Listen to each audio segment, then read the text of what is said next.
Welcome to the Geek Podcast, where the holiday season is upon us. I'm Void, and I'm here with my co-host, Beej. Ho, ho, ho, ho, ho. Well said. Today, we are talking a little bit about holiday gaming, because it's that time of year, basically, right? Yeah, pretty much. But at least by the time you guys listen to it, it'll be closer to most of the holidays. We're just past Thanksgiving recording this. So yeah, holidays. Yeah, and December's always widely out of sync for us, so you'll get it closer to Christmas. There'll be some time between those two holidays. But yeah, we just wanted to check in, and I kind of wanted to pick your brain a little bit about what are your traditions, what are the games that you visit this time of year, like what are you doing when it comes to gaming? Because I have some things that the holidays like make me think of, but I don't necessarily play every year, and then I have other things where when I'm actually thinking about like, okay, what am I playing? I definitely have an approach to it as I approach the holidays. So let's start off with like traditions. Like, do you have any gaming traditions this time of year? Not really traditions. I was thinking about that when I was looking over the notes, and like if I go through a particular like maybe kind of game, or always go back and play like Mario 3 or something like that. But at most, I think it would be making sure that Jennifer and I find a multiplayer game that we can play something co-op and just kind of sit down together and play a game. But other than that, not so much that I'll go back. I don't really, well, I guess kind of going back into MMOs has traditionally been a tradition has kind of been a thing for me because I have extra time off. So while I was on like Christmas break when I was teaching, I would get back into one MMO or another. But since I've not been, on the teacher schedule for breaks, that hasn't quite been as true as it used to be. Yeah, it definitely has a different flavor when you're not on a school schedule. Now that my kids are in school, it's definitely like I get it by proxy, but I don't get the same. It's not the same as when you're in it, No, that's for sure. For me, traditions and stuff, I don't think I have any like strict gaming traditions that I do every single year, but the holidays always make me think of Mario. Like I associate good Christmas memories with Mario games that I've played over the years, from like getting various systems or like getting a Mario game on Christmas. Back before I just bought games when they came out, because I'm an adult now and I do that. Yeah. So I feel like I usually will like think about it around Christmas and I'll play around with a Mario game or two, but I won't sit down to beat one. I won't sit down and put hours and hours into it. I'll put like 15 minutes in and be like, okay, I got my Mario fix for the holiday. Like whatever the latest Mario game was. So it'll probably be Mario Maker 2, that I'll just kind of be like, oh yeah, it's on the Switch, it's ready to go. Let me just play it a little bit and be like, okay, there's my Mario fix for the holidays. But it's more of the thought of it, like I think about it and I have like those holiday memories from it. Yeah, I totally get that. That whenever I think about Christmas, I automatically go to the Nintendo 64 because that was one of my like best gaming Christmases ever, of getting it and Mario, and Wave Race was the ones that I got with it, and I played it so much over Christmas that's what feels like Christmas to me. I don't go back and play Mario 64, but anytime I think about gaming at Christmas, my mind automatically goes to Wave Race 64 and Mario 64. Yeah, no, 64, I definitely have memories from around that period. I think we got Shadows of the Empire, one of the Christmases around there for N64. Nice. But I have really good memories of Mario on Super Nintendo, like when we first got a Super Nintendo and just playing that. Like it's a really strong gaming memory for me. So that's kind of what I associate with the time of year. But what are the types of games that you play this time of year? Because like I said, that's more of it feels like holiday, like I have those mental associations. But once I sat down and I started thinking about it, that's not usually the type of game that I'm playing necessarily. I tend to do more. I know that your notes are kind of skew you the same way, where I tend to play more RPGs that I have more time because I am still taking an extended period of time for the holidays where I can sit down and just play a longer game. I can actually sit and play something and get invested in the story. If I'm not in the mood to do like a traditional JRPG, I may do a Metroidvania or something like that, where it's still a longer game. It's still still has that exploration style of gameplay that I want, but it's not necessarily narrative driven. So I do some Metroidvanias around Christmas a lot of times, and like I said, MMOs. But most of the time right now, what I'm into is actually mobile gaming, because I'm traveling, I'm doing different things like that, and bouncing around the house. We're planning for a yard sale, so we're cleaning up the house right now for the holidays. We're decorating, moving in and out of different rooms constantly. I'm just picking up my phone and playing different games on it, because that's way more convenient than actually sitting down and even grabbing the Switch, because they're made for more bite-sized stuff. So right now, this time of year is probably going to be big on mobile gaming for me. That's interesting. Yeah, I definitely move away from mobile gaming this time of year because I have more time to devote to it. There's not a lot of time in the year that I can take off and not have like an impact on what I'm doing for the company, because the company I'm with, we're growing so fast. There's like 2 weeks at Christmas that I can get away with, and about a week at like 4th of July. So I always try to take those. So I have literally my longest break of the year since almost 12 months ago, coming up here in a week or two. So this is definitely when I go and I try to find something big to dig into. Sometimes it's an RPG. Sometimes it's just like a large game. Like it could be a third-person action game or something, but something with more story, more scope to it that takes a while to get through, that I'm interested in, right? I'm thinking that Fire Emblem, this might be when I get back around to it, because like Fire Emblem Three Houses was absolutely one of my games of the year. Like it's going to be in my top 5. I know that for sure. And I still have 2.5 of those like paths that I haven't gone down. And I'm sitting like halfway through my first New Game Plus run. So I want to go back and do more of that. So it's that kind of thing that I look for. I try to avoid mobile games because like I do that to fill in like 5 or 10 minutes here and there the rest of the year when I don't have time. But when I actually have time, I try to play something more substantial. And I get that. I also try to avoid like evergreen games, because I've had holiday breaks that I've just like lost to an evergreen game, and then you walk away from it and you're like, what did I do with my last week and a half? Like I just played one game and it was the same thing over and over. I'm thinking about like League of Legends or Overwatch, or the kind of games that people make it a lifestyle. Like I've definitely had years where I was into one of those, so that's what I spent my time on. And I feel like, not that it's bad to play those regularly, like I love to find one that I can dive into from time to time. It's just, I don't want to lose my whole holiday break to it, is kind of what I try to avoid. Yeah, no, you say that about evergreen games, and I'm sitting here while you're talking about not losing your entire time, your entire break, and making sure that making it a lifestyle. I'm sitting here like, there's a Christmas event in Overwatch, and it's making me think about I'm going to be doing that. I know I'm going to be doing that because I play evergreen games over breaks like this because of those events. I know that I've talked to you about that before, how I like holiday events and Halloween events, and I will be trying for Christmas skins. Luckily, my computer is in my office, and I don't want to spend a lot of time outside of work time in this room, so that limits me making it a lifestyle, like you put it. But lunch breaks and whenever I need to kind of rest my brain from writing about 503 errors, then I will very likely be in Overwatch very soon. Yeah, I mean, you always get sucked back in from the events. Like, that's just something that you tend to like a lot. Yeah, that's me. That's just a personality thing. I like new shinies, and I like collecting things. It is, they know how to make me come back. Yeah, so I'm curious, like, from an overview perspective, like, our gaming approaches here around the holidays, right? So if that's like the type of games, then we have our gaming memories. Like, what's our approach? Because I find that mine is interesting because it's like leading up to the holiday.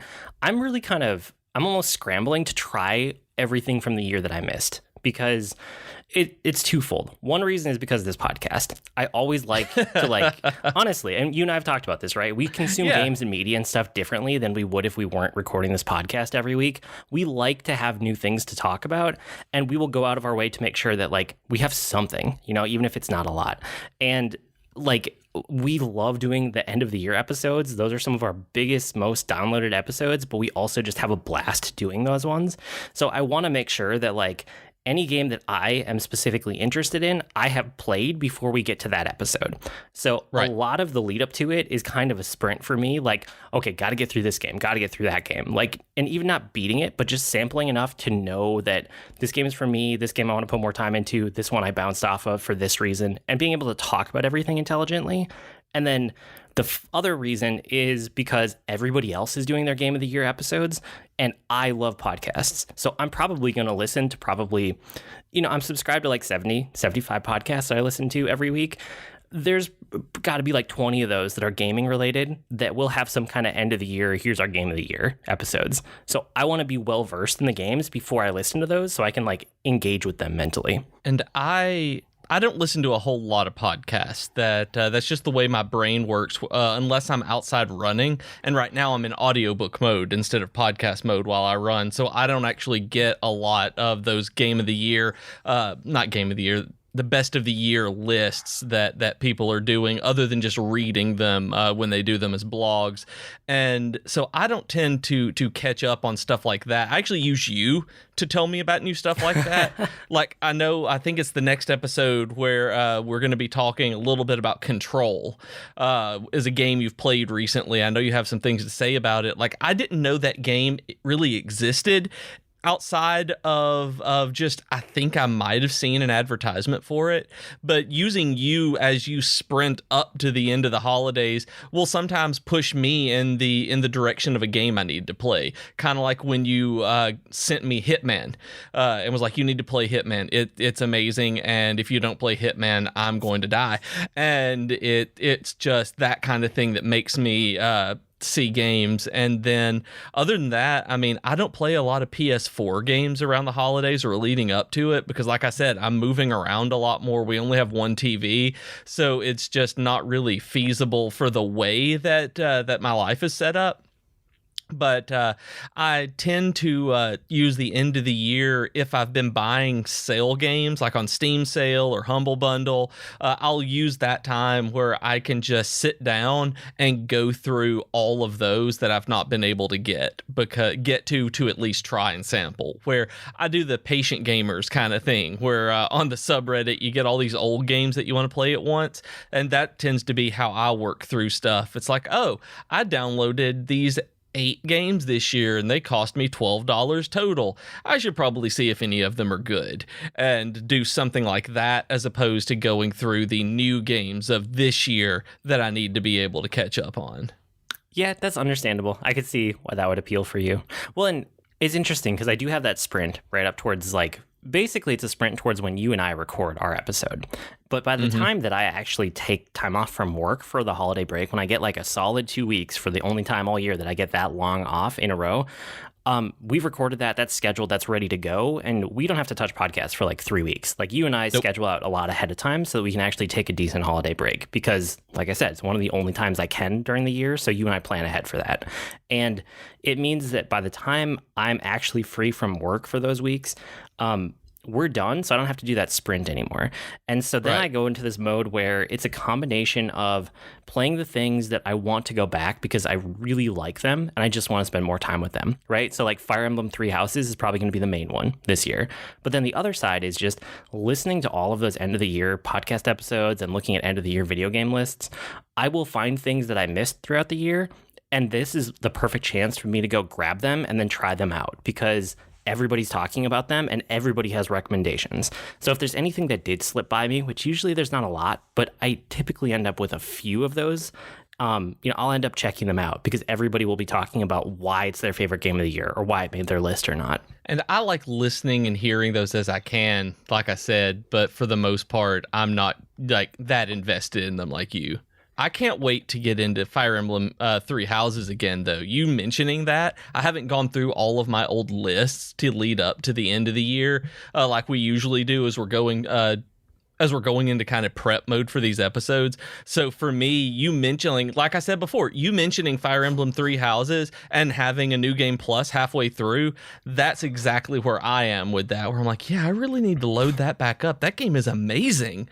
And that may be something I do over the holidays as well that I kind of pick away at. Yeah, for sure. That's totally understandable. And I'm glad that I can get you hyped for games as we get near the end of the year and I'm playing so much. Like there's usually a couple that I like put back on your radar or you never thought of and you're like, oh yeah, I should take a look. So that always makes me happy when you do that. Yeah, I'm the most forgetful person I know, and like people will tell me things multiple times, so it takes a lot to make something stick. But when it sticks, I'm like, oh yeah, let me go do this then, and then I do it. It's like how Jennifer and I bought a house. We decided within a week to get it. Kind of like you. You're like, this is what we're gonna get. Right place, right time. Yep.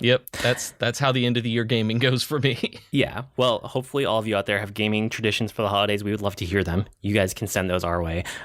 Short episode this week because we got to dive into recording some end of the year geekery and then start working on those end of the year lists. So short episode, but we'll be back next week with probably a deep dive into all of the geekery that we've been catching up with in this sprint towards the end of the year, basically.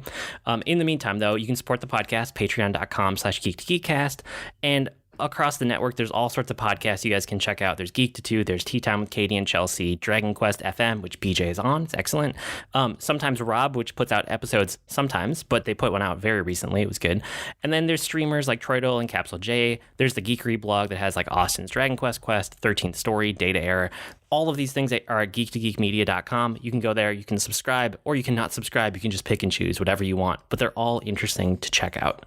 Okay, that's probably it for this week. You guys can write to us with comments, suggestions, feedback, holiday gaming traditions, anything like that. Our email address is geek2geekcast@gmail.com or reach us on Twitter @geek2geekcast. We also have longer discussion threads on our subreddit at reddit.com/r/geek2geekcast. We also have great discussions on Slack and Discord. You can go to geek2geekmedia.com for invite links, and while you're there, you can check out all the other content on the network. I blog at agreenmushroom.com, and you can find me at grnmushroom. That's green mushroom without the E's on Twitter. I'm on Twitter as @Professor Beej. That's Beej with 2 E's, and you can listen to me even more on the Dragon Quest FM podcast. We've been Void and Beej with your Geek to Geek podcast. That'll do it for this week. See you next week, geeks. Bye, geeks.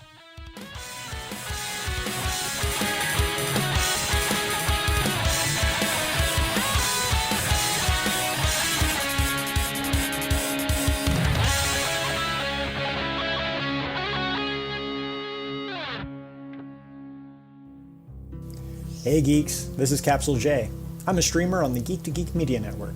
If you like discovering new games and chatting with cool nerdy folks, be sure to check out my channel on Twitch. You can find it at twitch.tv/CapsuleJ. That's CapsuleJay.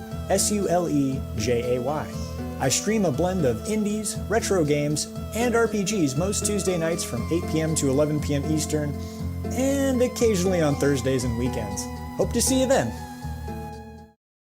Hi, my name is Joe Hogan, and I'm a geek. And if you're currently listening to this, there's a good chance you're a geek too. So check out my podcast, Geektitude. Each week, I talk with somebody about their geek aptitude. Sometimes I talk to people in a geeky profession. Sometimes it's someone doing something really cool with their geekiness. Often it's another geeky podcaster. But it's always someone who wants to share their inner geek. So join me each week as we come together to geek out about all the geeky stuff we love. And remember, this week, keep it geek.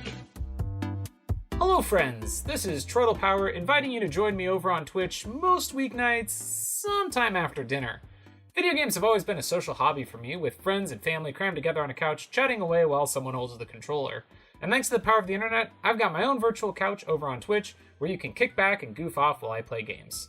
Find me on Twitch by searching Troidal Power, that's TROYTLE Power, to snag a spot on the couch.